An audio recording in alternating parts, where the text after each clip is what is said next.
Funding for This Is Nashville comes from you, our listeners, and Music City Prep Clinic, Nashville-based provider for PrEP and offering comprehensive sexual health services in an environment designed to be safe, professional, and shame-free.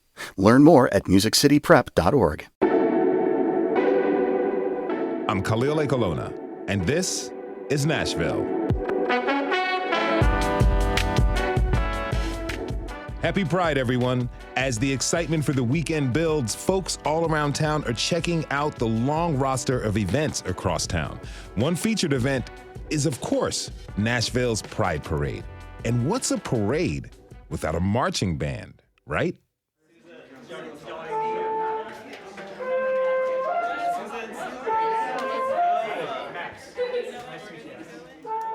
Hey everybody, my name is Jacob Campos. I work at the Nashville Symphony.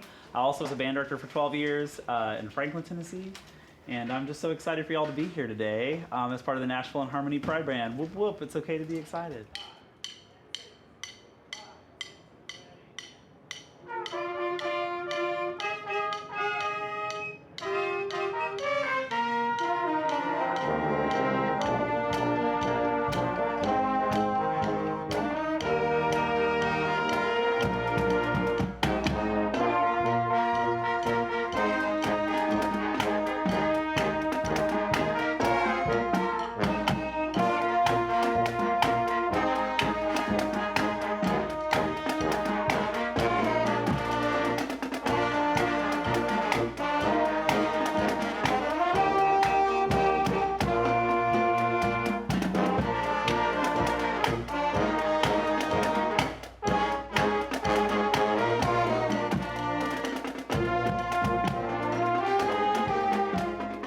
You might recognize that song. That's a marching band's rendition of Born This Way with the band director, Jacob Campos, who joins me now in studio. Jacob, welcome to This Is Nashville.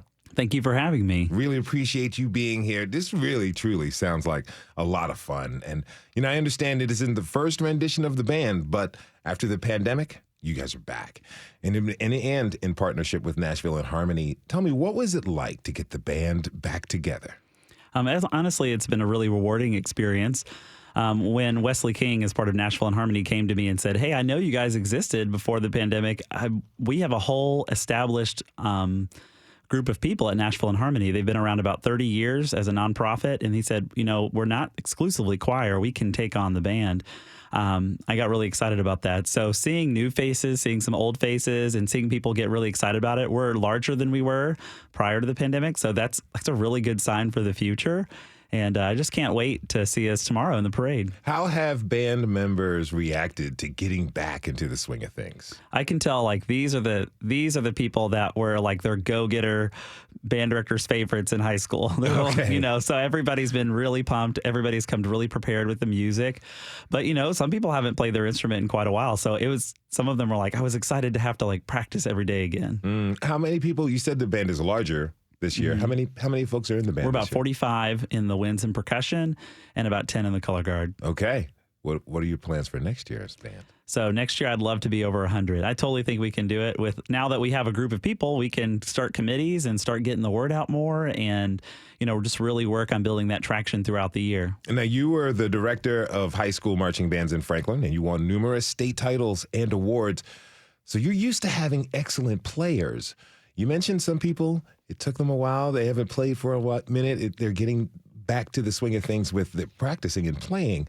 What's been the process like for choosing who plays in this band? Well, honestly, I didn't choose who plays. Anybody is welcome. I don't think that there should be a barrier to play in an ensemble like this. It's not a competition. It's about welcoming everyone. And as teachers, I'm a teacher in life. You always meet people where they are. So if I have to edit someone's music to be a little different than someone else's so they feel comfortable, I'll do that. But I'm willing to do whatever it takes so that everybody can be involved. And it just warms my heart because I'm imagining the students I used to teach and hoping that they will continue to play their instruments, even if they don't become a professional musician. And now I'm seeing these people and I'm like, those are some of my kids. Those are the same type of kids I had that now are growing up and they're coming back. Were there any requirements for being in the band? just that you had been in marching band before. Okay. Simply because there is an element of being able to march and play at the same time and move your feet and feel comfortable holding your instrument up. And there's just a whole bunch of normal processes that I don't have to talk about if you've already been in band. That's a lot harder than people think. Moving in time while playing your instrument, right? Yeah, the closest I can get is like what a drum set player does, except that you're also using your wind and air too. So it's fingers, it's your eyes, obviously. You're moving the air in your body and thinking about rhythms and all of your notes, trying to move in a block together, but also you have to keep your feet together so that you stay in time with the tempo behind you. It'd be really hard to play in time if your feet aren't in time. Mm-hmm. And, that's taken a little bit of a refresher for some folks, but everybody's been, really trying to get after it, which has been the most fun part about it. Okay, tell me about that atmosphere. What's it been like for folks of different ages and skill levels to be practicing and participating in the band? I tried to establish day one that we're a really welcoming environment, and so that everybody was welcome and that we're going to pair people up. So I looked at people's experiences and I tried to first rehearsal break into sectionals, and then I looked for those who I thought haven't been on their instruments for a while, and I took them privately off so they didn't feel put on one-on-one, put on the spot in front of the ensemble. Mm-hmm. And then I worked with them and edited some of their music. I tried to make them feel like empowered that they're going to be great at this, and then we slowly brought everybody together. What you just heard was our first rehearsal, so we've come a long way since then. So we're on our way, but everybody's been really excited about it. Now, Pride is known for some pretty wild and colorful outfits. What's the band going to be wearing this weekend?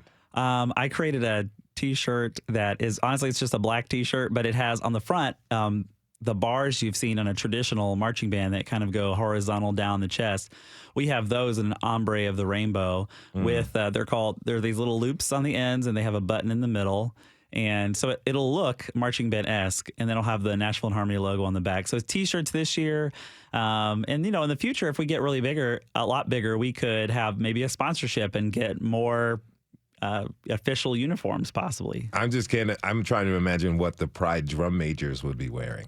That's going to be something crazy. I think it will be.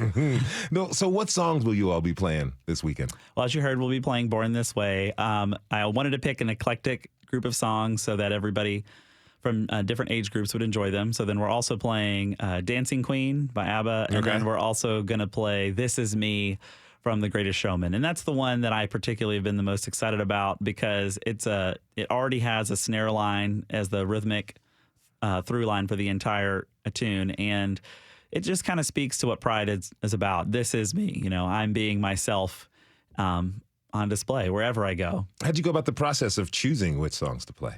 I just really wanted to think about what people from different age groups would enjoy, and also things that made a statement for Pride at the event. So Dancing Queen is really just fun. That's just the fun, random one. Born This Way, I think it's obvious. Mm-hmm. And like I said, This Is Me.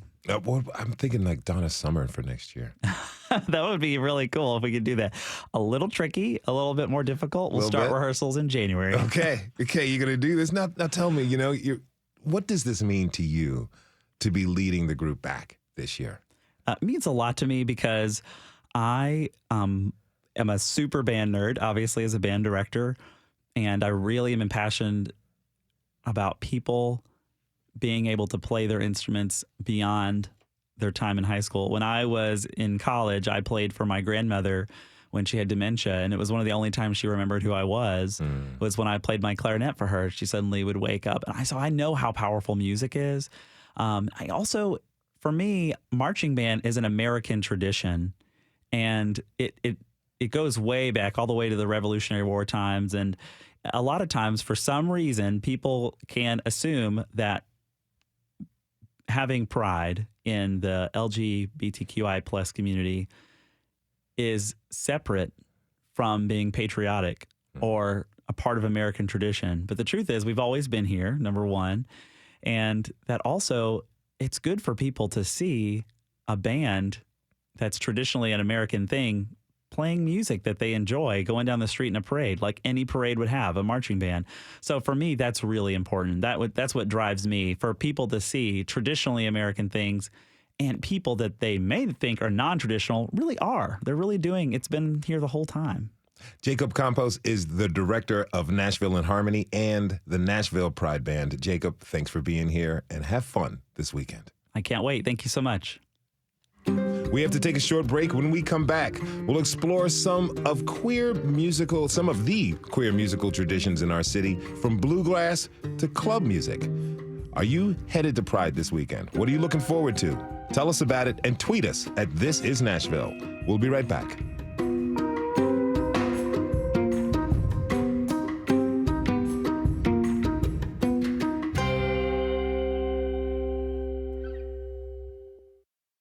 Funding for This Is Nashville comes from you, our listeners, and Music City Prep Clinic, Nashville-based provider for PrEP and offering comprehensive sexual health services in an environment designed to be safe, professional, and shame-free. Learn more at musiccityprep.org. I'm Khalil Ekolona, and this is Nashville.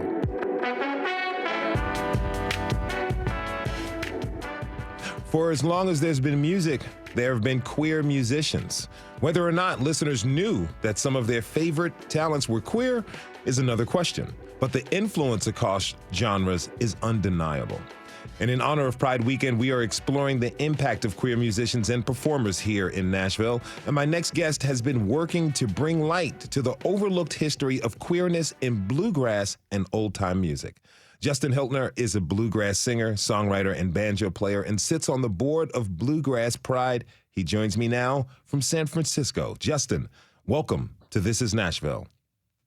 It's such a pleasure to be here. Thank you so much for having me. Pleasure to have you here with us. Now, you know, in years past, it was much more difficult for musicians to be out and visible with their sexuality. What comes to mind when you think about some of your forebears in bluegrass music who inspired you? Yeah, I think a lot of things go through my mind, and one of them is this really strange grief that I think a lot of queer people could relate to, of just the understanding that there are so many people in our past who had queer identities that weren't visible to other people and weren't visible to perhaps the people who consumed their music. And so I like to think back and think on the people who had queer identities but weren't ever able to display those in their music or in their art making. And it makes me really sad, but it also makes me really proud that the queer resilience that we see across queer folks across generations is something that, like, I'm standing on the shoulders of queer folks who went before me, even if I don't know exactly who they were. And it's an interesting conversation to have with folks because they often want stories of specifics. They want names, they want proof. And I want to have the conversation about the murky gray area where people and their identities land, about how queerness isn't really something that's measurable or quantifiable. But yeah, I think it's really important to note that even though we're seeing the first generation of bluegrass and old time pickers who are out and proud and queer, it doesn't mean we're the first queer folks in this music.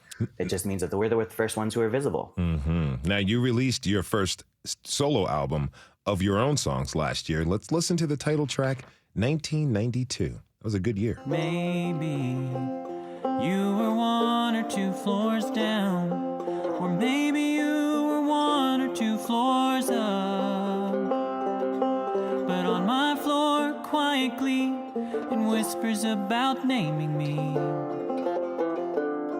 with bright balloons and flowers in a paper cup. Maybe you had kind and loving care, or maybe they gave judging sighs and stares. While safe below or safe above, a newborn child was wrapped in love. A happy family, joyful, unaware. And while your body ached for loving touch, it ached on every level in your bones and in each breath. Abandoned by your country, by your God, and by your blood, while my mother held me tight against her breast. She daydreamed of my future while you never could admit. Tell me your about days this were song. through. What were you expressing Were the with this heavens story? mocking both of us? Yeah, this is another story about grief. This is really about survivor's guilt, and really about the fact that folks in my generation, and I was born in 1992, we tend to think of ourselves as being, as living after the HIV/AIDS crisis, but really we were born into it. And I had this moment of realization that almost certainly there was someone dying of AIDS in the same hospital that I was born into. And it felt like this enormous injustice, and that if I had just been born 10 or 15 years earlier, I could have been that person.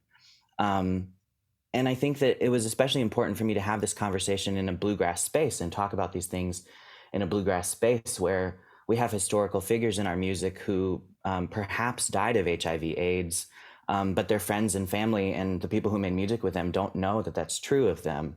And so I had this conversation with myself about how the HIV/AIDS epidemic, especially in the southeastern US, rages on, especially in parts of the world that don't have access to the medical care that we do here in the West, quote unquote West. And I wanted to talk about these things in a context that we rarely talk about them. And I wanted to, from my generational perspective of grieving for these people that we lost thousands and thousands of souls to HIV and AIDS. And now living through another pandemic, it seems like we haven't really learned those lessons. And so that's really what that song is about. It's, I don't know, it's a heavy song. Every time I play it, I feel the emotion like it was the first day I wrote it. And there are a lot of tears, especially from queer folks, especially from lesbian folks who, folks who lived through that crisis, and friends and family, chosen family, passed away. It's a really special song, and it's something I don't take it lightly anytime I play it. I'd like to welcome my next guest. DJ Jane Dupree is a longtime Nashville DJ who's rocking the decks at Pride this weekend. Jane, thanks for being here. Welcome to This Is Nashville. Thank you for having me. It's an honor. Honor to have you. So tell me, how'd you get into DJing? Wow. How I got into DJing, I actually moved to Nashville, Middle Tennessee, to play guitar. I was in actually a Christian rock band. And I found my way into a nightclub called the Connections. I've always, grown up listening to dance music as a teenager, from MTV. I didn't know exactly what it was. I'm from the country. Like, I literally grew up in the middle of a cotton field.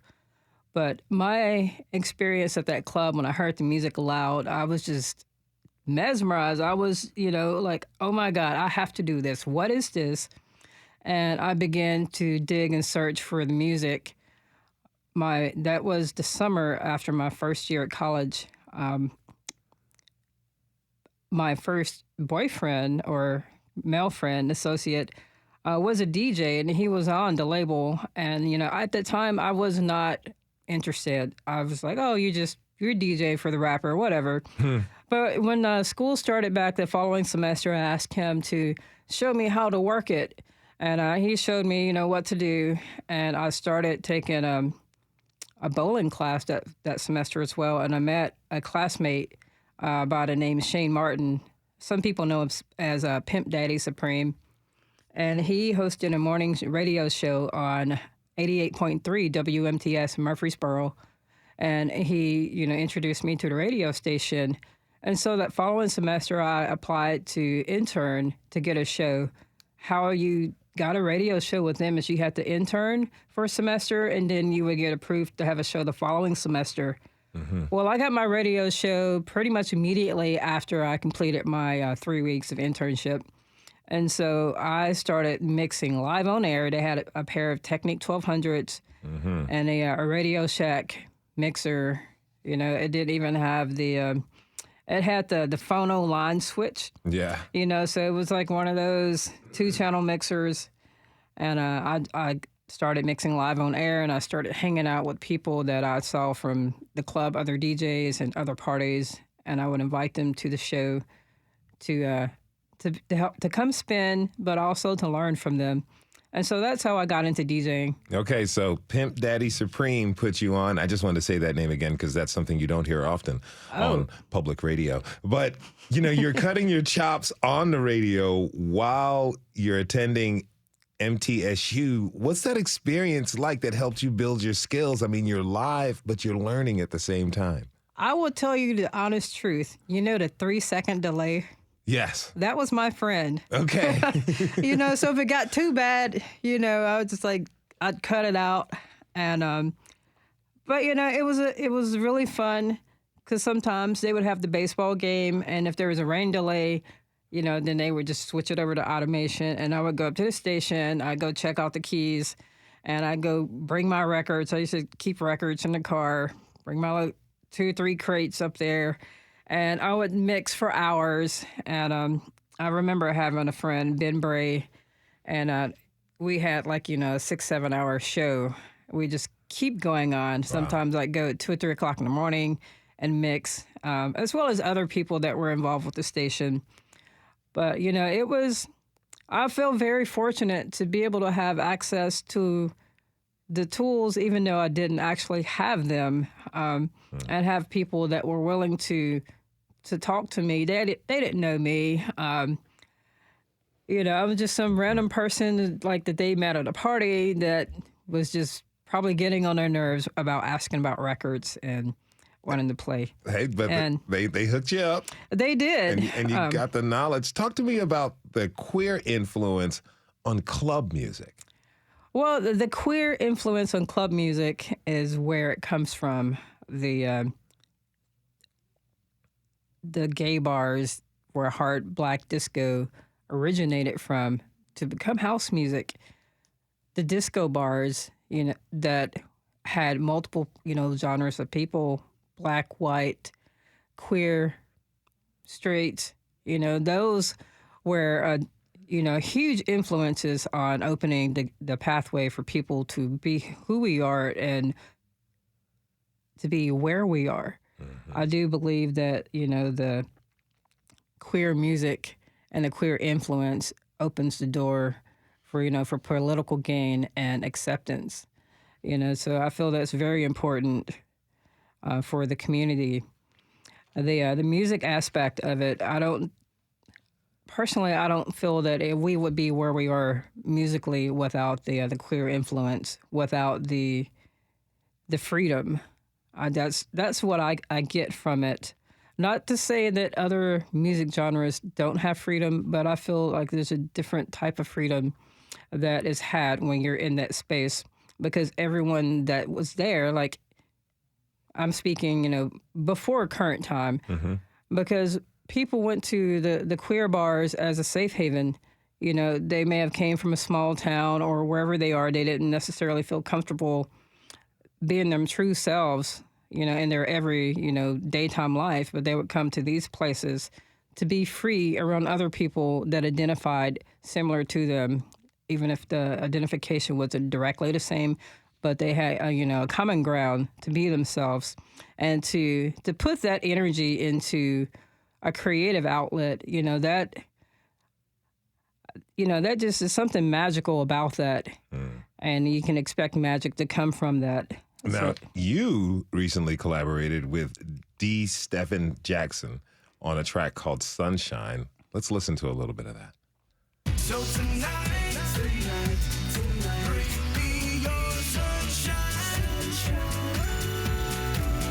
It's dark, but I see the sun. You're my sunshine. The way I'm hooked is so tragic, but I can't get enough of your magic. So tonight, please bring me your sunshine. You took me to another place. Strapped down, yeah, I thought it was safe. That's a banger right there. You play that this weekend, they're going to have the whole place, the whole party rocking. Now, I understand you produced this track. How did you get to express your creativity when producing a song like this? Typically, when I make my music, I'll go through and listen to the different sounds and samples, but then I will just hear melodies and I just create the melodies that I hear. And, more recently I've started writing actual top lines to my songs, and I will just play the track after I produce it, and I just sing straight off the top of my dome and record it. But my inspiration just comes from how I feel. I just let it out onto the computer since I am a traditionally trained musician, but I also use virtual instruments to create my music. I use Ableton primarily to make my music. So I just let it all out, all the emotions that I feel, whether it's angry, sad, or excited. I just let the music flow through me. And my inspiration comes from my day-to-day life. Now, if you're just tuning in, this is Nashville, and I'm your host, Khalil Ekalona. We're talking this hour about the impact of queer musicians with DJ Jane Dupree and Justin Hiltner. Tweet us your comments at This Is Nashville. Now, Justin, you are making bluegrass music in a space that hasn't always been welcomed openly to openly queer performers. What does that mean for you?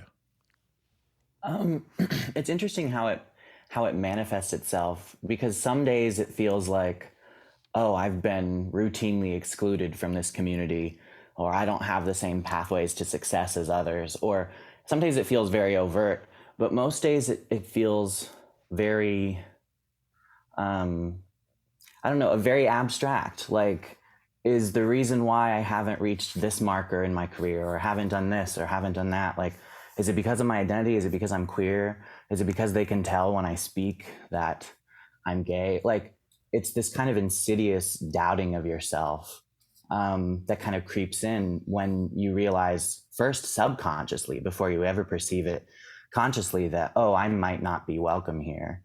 And I started playing banjo when I was 7, so I shouldn't have ever had doubts about like my ability or my claim to bluegrass as something that I could be a part of and like contribute to. But because of my queerness, I always kind of doubted my ownership of this music. And I think that that's something that's a really important thing for me to try and help unpack for folks, is like, if we think that this music, it's kind of touted as a community music, one where you get this kind of family that comes along with the music. If we're going to tout that and hold that up as something that we love about this genre, we need to make that true for everybody who likes string band music, whether that's old time or country or bluegrass. Now, Jane, you've seen Nashville Pride grow a lot over the years. Tell me, what's impressed you the most about the increased popularity of Pride in our city? I will say the biggest,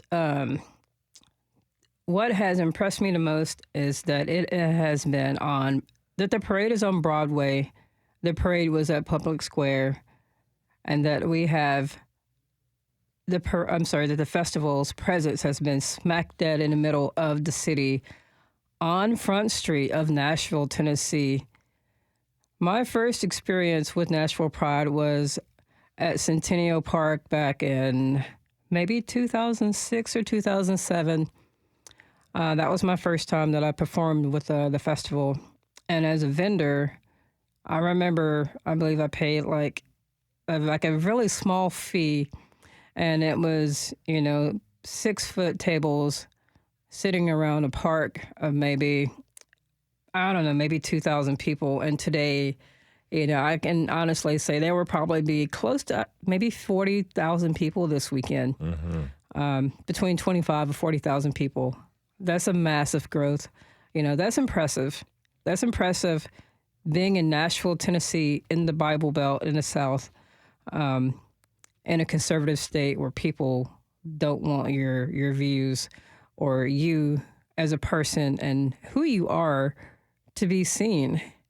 That's impressive that, you can't mask real people. Yeah, it's definitely grown a lot. Now, Justin, you helped create Bluegrass Pride and other showcases for artists to perform. Briefly tell me, what do you want to provide for the artists who play at those events?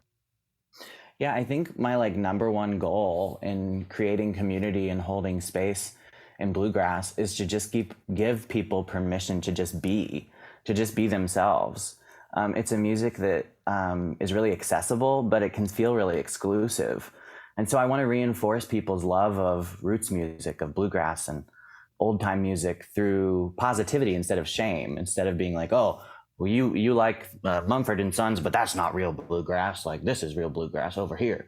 I want people to know that, like, they can just be who they are, and they can come into these spaces that we hold, whether it's with Bluegrass Pride or these other events that I've helped produce or create, that they can just be who they are and love this music and come into it unencumbered by the burdens we all carry around. Like, are people judging me? Are people looking down their nose at me? Am I good enough to be here? I want that to fade away and the music to be what matters most.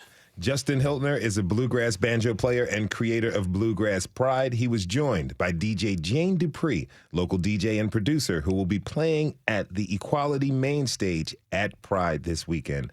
Thanks to you both for being with us. Have a wonderful day. Thank you for having me.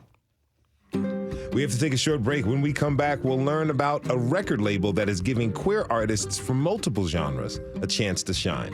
Who are some of your favorite queer musicians in town? Tweet us at This Is Nashville. We'll be right back.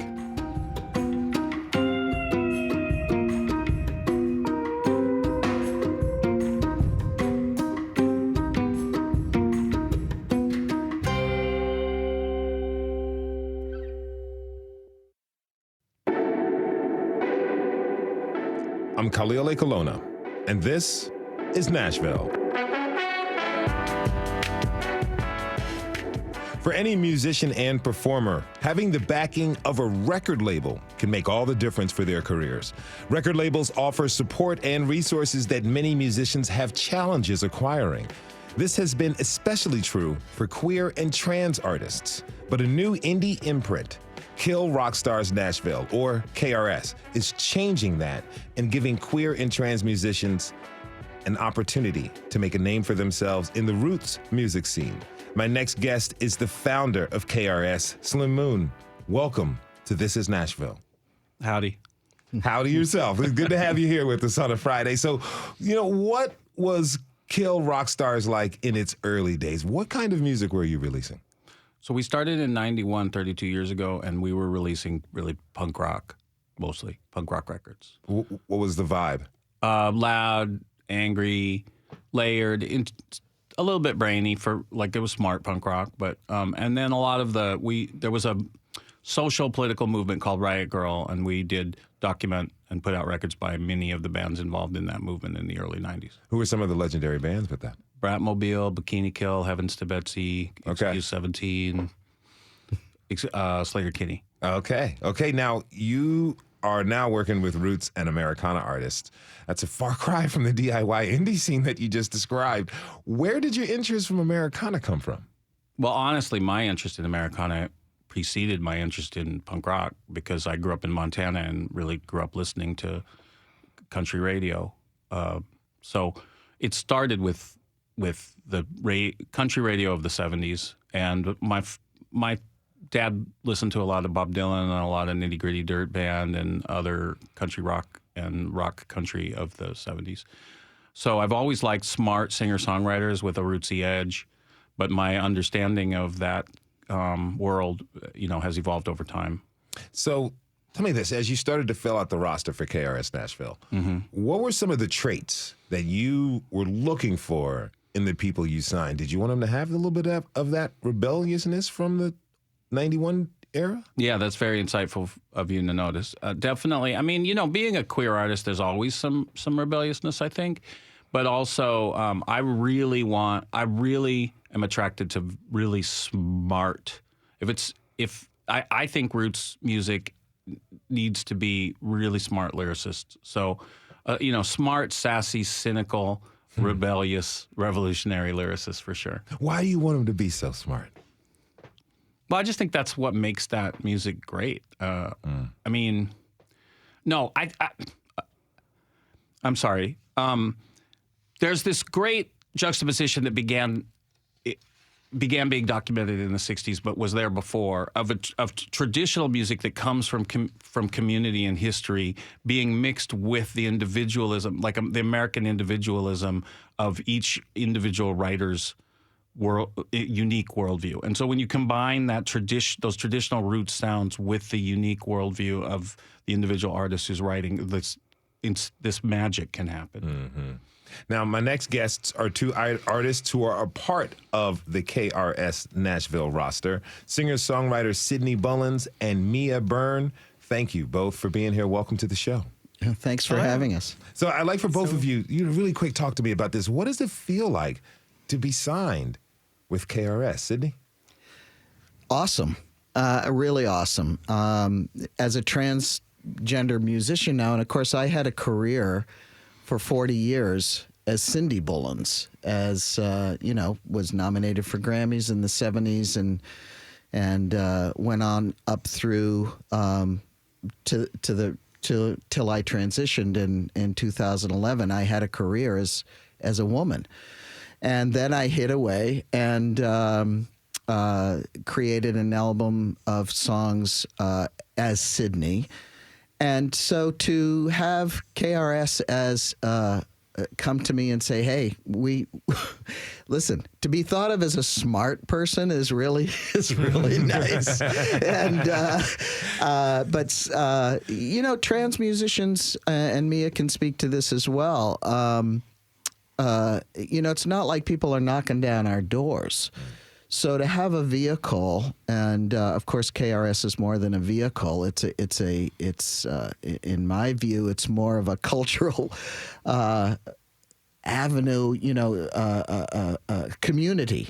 I want to say KRS is more of a community now to bring us in who may not have another avenue to make music, because the music business is still the music business. Mm-hmm. The bottom line for almost all of the music business is money. Mm-hmm. What's going to bring me money? Yeah. Who's going to make me money? So this is an opportunity, I think, for us to express ourselves and have the backing of emotional and physical backing of a wonderful record company. Mia, what's the experience been like for you? Well, it's been fantastic. First of all, Slim is just such a lovely person, and we've become such good friends. And that, to me, I've said this before many times, is that I don't do business with people that I wouldn't invite to my house for dinner. And it really feels like family, which is very important to me. Everybody's very accessible. It doesn't feel like I'm dealing with a major corporation. And when we were shopping for labels, there was interest from a bunch of different places, but it was sort of like the thing that sold me on the label was the fact that it's so eclectic. And while my music really lies firmly in the roots thing, somebody like Slim, who has not only a knowledge of how all of these different genres, I hate genres, by the way, but how all these different movements in music intersect. I mean, country music is punk music and vice versa. I firmly believe that. And to have someone understand this particular intersection, and also to really see how my career was being affected by discrimination within the industry, and to say, I've got your back. Mm-hmm. Yeah. And somebody I can text at 2 a.m. and be like, I have a feeling. Can I talk to you about it? I'm sure that feels really, really great. Now, you played at the Love Rising benefit show in Bridgestone Arena a few months ago. You decided to do a song from your album called Don't Fade. Let's hear it. Yeah. I've been thinking about lifelines. I've been thinking about friends of mine. I've been thinking about the sunshine beating down. Reminiscing on the old days, adjusting to the new ways. Thinking about the heartaches coming around. I've been thinking about the lion. I've been thinking about dying and redemption in all its shapes. Think about the lovers, everything I have discovered. When I look to the sky, when I pray. But if you don't want to prove it, you better keep it moving. You know, there's some really big ideas in that song, and it really, like, this deliberate sense of optimism. Briefly, tell me, what are you expressing about your worldview with that song? There's so much in that particular song. And I'm getting goosebumps just thinking about it. I wrote that during lockdown where we didn't know what was going to happen. And I was given a picture, an Edward Hopper painting of a girl sitting at a sewing machine. And I started thinking about my family, who are all immigrants, and many of them worked doing tailoring and stuff like that. And just the space that they created, the abundance that they created from the immigrant experience, and how that ties into the queer experience. And then for me, I see myself walking down my old street in Berkeley, California, where I was stuck during lockdown.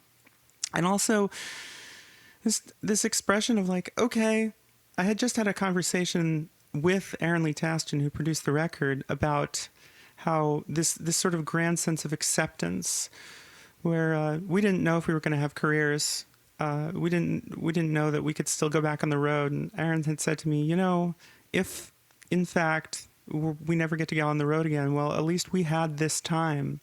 And so, I don't know, I'm not really a silver linings person, more as I am I'm always looking forward person. And it was such a hard time, and I just needed to find joy in that moment. Mm-hmm. Well, that joy is still giving you goosebumps. That's awesome. Now, Sid, in recent years, you've gotten more and more into telling your story in your songwriting. That includes your song, Walking Through This World, which you'll be re-releasing through KRS Nashville. Let's take a listen.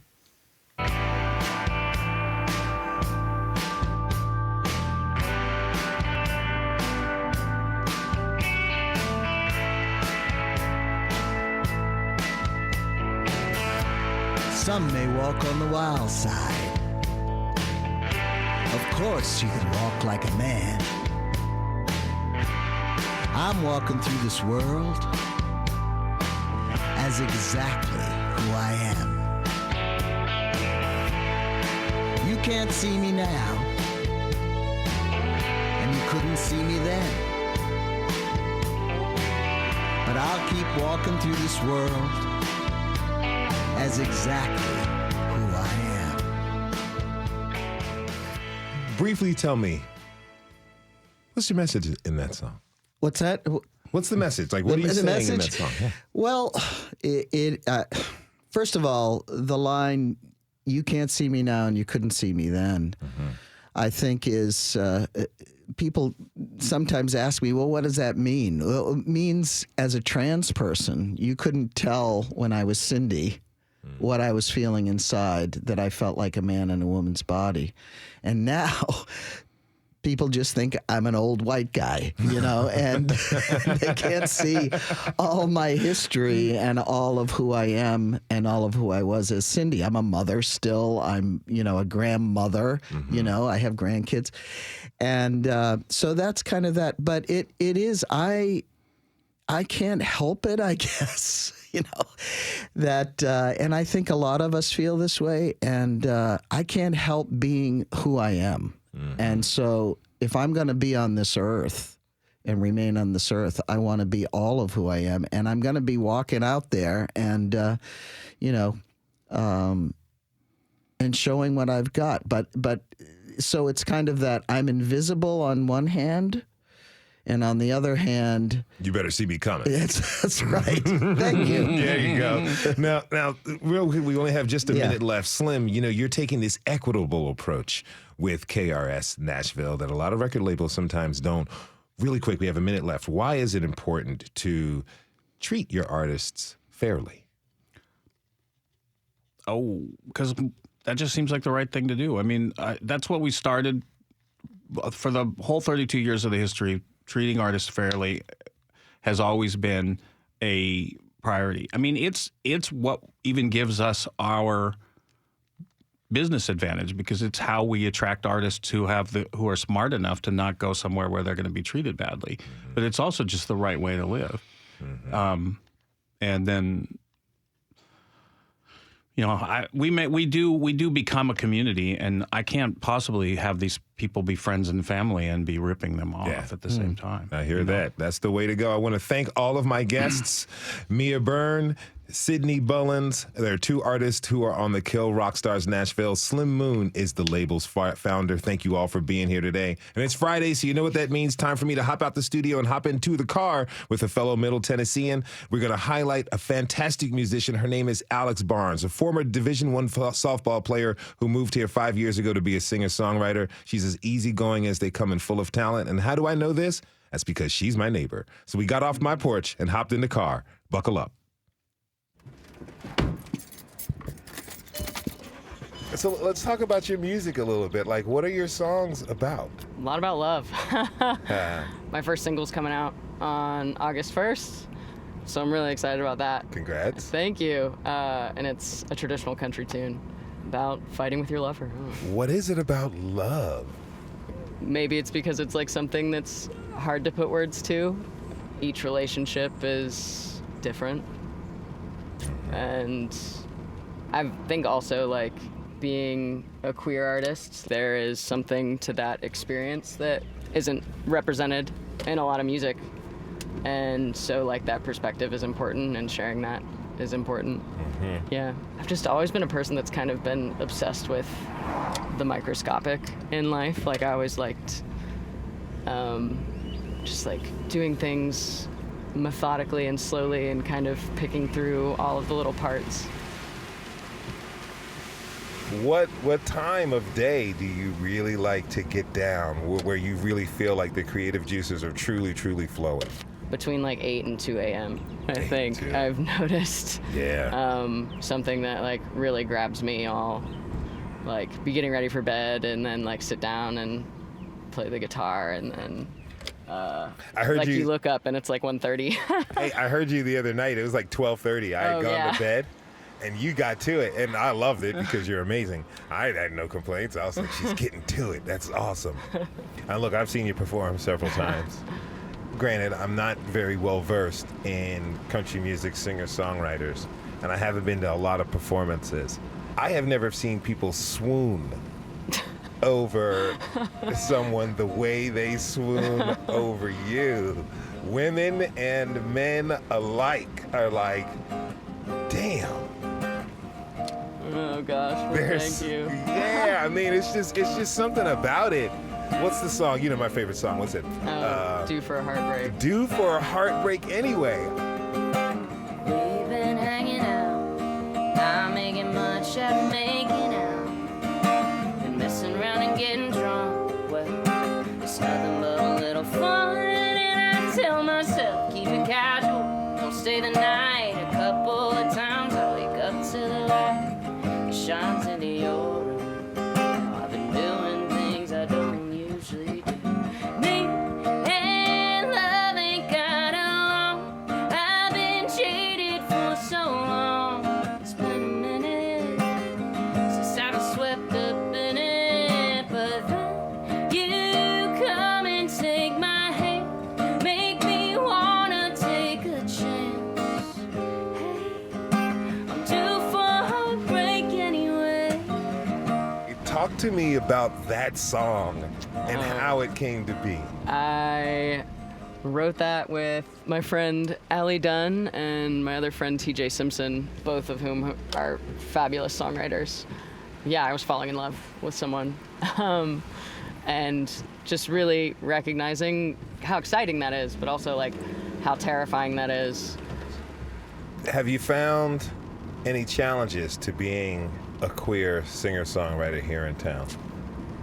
Yes, I moved here and was going to pursue mainstream like country music songwriting, and I found myself sort of trying to write songs where it was implicit or not really hit on the nose, or like trying to make it more universal so you didn't know who the person you're singing about, like what their gender was.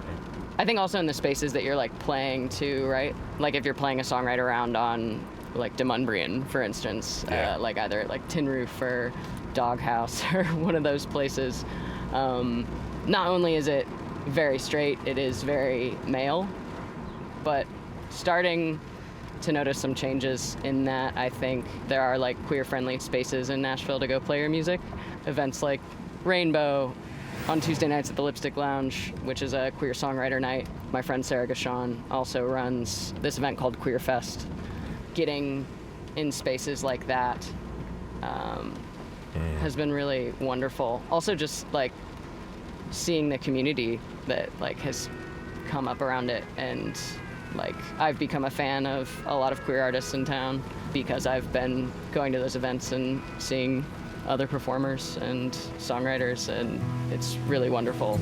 Boots on the porch, right where they belong.